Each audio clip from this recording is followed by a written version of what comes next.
তাই ভাল মানুহ হৈ বাতৰি ওলাব বুলি আশা কৰিছিলোঁ। আজি তাইৰ কি বাতৰি ওলাইছে, মোৰ কলিজাটোক আৰু ক'ত পাম। তাই এদিন ভাল মানুহ হিচাপে বাতৰি ওলাব বুলি আশা কৰিছিলোঁ মই, যদিও বিয়া দিছিলোঁ। আজি তাই কি বাতৰি উলিয়াবলগীয়া হৈছে, আজি তাই কি বাতৰি উলিয়াবলগীয়া হৈছে। ছমাহ পূৰ্বে বিবাহপাশত আবদ্ধ হৈছিল। ঘৰলৈ আহি মাতৃৰ লগত দীঘলীয়াকৈ থকাৰ কথা আছিল, কিন্তু মাতৃৰ লগত থকা নহ'ল পংখীৰ। স্বামীৰ পৰকীয়া প্ৰেমৰ বাবেই ভয়ংকৰ ঘটনা।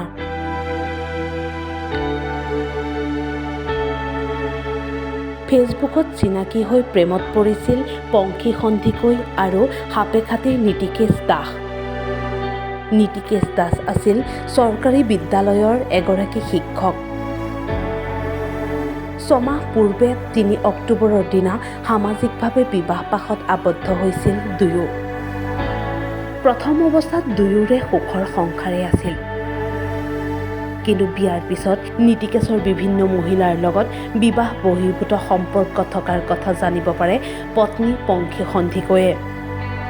তেতিয়াৰে পৰা দুয়োৰে মাজত কাজিয়াৰ সূত্ৰপাত হয় আৰু অমানিশা নামি আহে পংখীৰ জীৱনলৈ। স্বামীৰ পৰকীয়া প্ৰেমৰ কথা জানিব পাৰিয়েই ৩ মে'ৰ দিনা ৰহস্যজনকভাৱে উদ্ধাৰ হ'ল পংখী সন্ধিকৈৰ মৃতদেহ। ছোৱালীজনীৰ নাম মোৰ পংখী সন্ধিকৈ। তাই ৩ অক্টোবৰত বিয়া হৈছে, ২৩। এতিয়া ইয়াত ২৪ মে' ৩ তাৰিখে ৬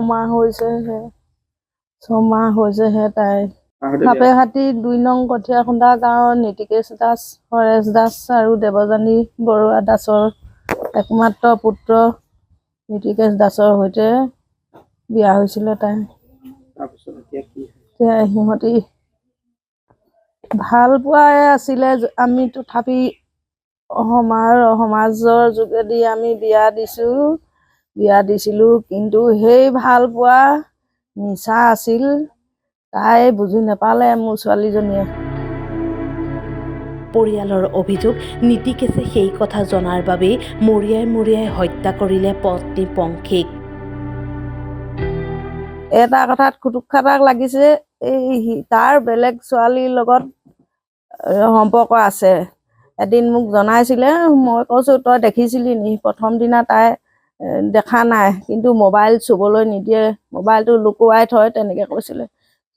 মই সন্দেহ কৰি পেলাই কাজিয়া নকৰিবি বুলি ক'লোঁ। তাৰপাছত এই কেইদিনমানৰ পাছত মোক আকৌ কৈছিলে, মা মই আজি এনেকৈ কাজিয়া কৰিছোঁ, লগৰ ছোৱালীজনীৰ ওচৰত আছোঁ, মই আজি মেছেজখিনি দেখিছোঁ, বেয়া মেছেজ কোনোবা ছোৱালীলৈ লিখিছে, মই পঢ়িছোঁ, আৰু মেছেজখিনি তাই মোবাইলত স্ক্ৰীনশ্বট মাৰি থৈছোঁ বুলি কৈছে। মোক কিন্তু তাই দেখাবলৈ সুবিধা নাপালে, আৰু সেইদিনৰ পৰা মোক আকৌ খালি কোৱা নাই লাগি আছোঁ বুলি। তাই খালি কৈছিলে মই ঘৰত যাই দীঘলীয়াকৈ থাকিম এবাৰো থাকিবলৈ দীঘলীয়াকৈ পোৱা নাই। তাৰপৰা সিদিনা আহিব, পিছত ক'লে নহয় বেলেগ গাড়ীটো যাব নালাগে কৈছে, নিজে থ'বলৈ তাৰ ডিউটি সময় নাই, ইলেকশ্যনৰ দিনাই ভোট দি পিনাই মোক লৈ যাব। মোৰ হ'ব তহঁতৰ সুবিধা, এনেকৈ আহিলে দুৰাতি থাকিলে যদিও সি এনি টাইম তাইৰ লগত থাকে। পাকঘৰলৈ গ'লেও যাব, শোৱাৰ ভিতৰত থাকিলেও যাব, সিও ওলাই নাযায়, তাইকো অকণো এৰি নিদিয়ে। তেনেকৈ ইমান বেছি কথা ক'বলৈ নাপালে তাই, খালি এটাই কথা ডন হয় বুলি কৈছে, মাত্ৰ লোকৰ ছোৱালীৰ লগত তাৰ সম্পৰ্ক থকাৰ কাৰণে ডন হৈছে, এদিন হাত দাঙিছে এনেকৈ কৈছে। অন্য কথা নহয়, খালি আৰু টকা পইচাৰ ক্ষেত্ৰত কৈছে তাৰ দৰমহাবিলাক মাহটো যোৱা নমৰে, ক'ৰবাত ধাৰ মাৰে, সৰহভাগ পইচাই ধাৰ মাৰে, দৰমহাটো সোমোৱাৰ লগে লগে সি ধাৰ মাৰে, ক'ত ধাৰ মাৰে মই নাজানো। তাৰপৰা এদিন পিছত নতুনতে 3 মাহমানৰ পাছত কৈছে কোনোবা ছোৱালী বোলে আগতে ভাল পোৱা লেট্ৰিন বাথৰুমলৈকে বনাই দিছিলে, সেইবোৰ ধাৰ মাৰে। এতিয়া তই আগতে নাজানিলি শুন কৈছোঁ, তই কি কৰিবি একো নহয় দিয়া ধাৰবোৰ মাৰি থাকক আৰু সি এনেকৈ বুলি কৈছে তাই ইনকম সেই বুলি ক'লে। তাৰপৰা কিন্তু তাইক অভাৱ টকা পইচাৰ অভাৱ দিয়া নাছিলে, তাইক চাগে মৰমৰ অভাৱ দিলে। আৰু সিহঁতি ডন লাগিছে মোক মই জনাত অকল লোকৰ ছোৱালীৰ লগত তাৰ সম্পৰ্ক থকাটোৱে। জীয়ৰীৰ মৃত্যুৰ খবৰ পোৱাৰ পিছতেই শোকত ভাগি পৰিছে পিতৃ মাতৃ। এতিয়া মোৰ ক'বলৈ কি আছে, মোৰ এডোখৰ মঙহ খাই পেলালে সি উচিত শাস্তি পাওক। মোৰ বুকু জুই কৰা তাৰ মাক বাপেকে পাওক। তাৰ মাক বাপেকো সেই চিধা জুই কৰা জ্বলক তাৰ মাক বাপেকৰ বুকুত। সি মোৰ ছোৱালীজনীক যেনেকৈ শেষ কৰিলে সিও শেষ হওক। তাক আইনে উচিত শাস্তি দিয়ক।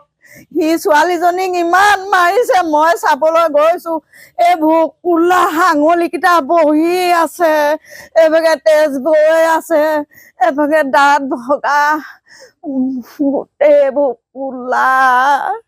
তাই কেতিয়াও নিজে তেনেকুৱা নাই কৰা, কেতিয়াও নাই কৰা। তাই কিমান নিষ্ঠুৰকে সি মাৰি পেলালে, ইমান নিষ্ঠুৰকে সি মাৰি পেলালে মোৰ।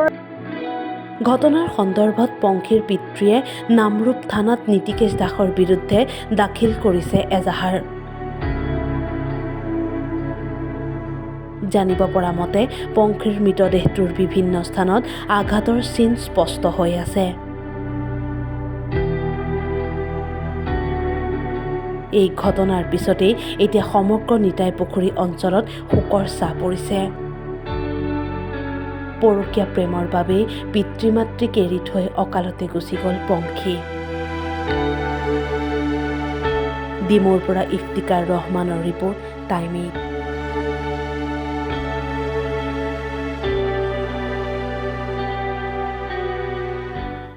ৰাজ্যত নিৰ্বাচনী জ্বৰ। পুনৰ শাসনলৈ আহিব নেকি বিজেপি মিত্ৰজোঁট? নে দেশত উত্থান ঘটিব বিৰোধী শক্তিৰ? অসমৰ 14টা লোকসভা সমষ্টিৰ প্ৰতিটো আপডেট ক্ষিপ্ৰতাৰে। 2024 নিৰ্বাচনৰ সৰ্ববৃহৎ কাভাৰেজ। টাইম 8ৰ প্ৰতিটো ইলেকশ্যন কাভাৰেজ আগবঢ়াব ষ্টাৰ চিমেণ্টে। পাৱাৰ্ড বাই ডেটা মেচিন।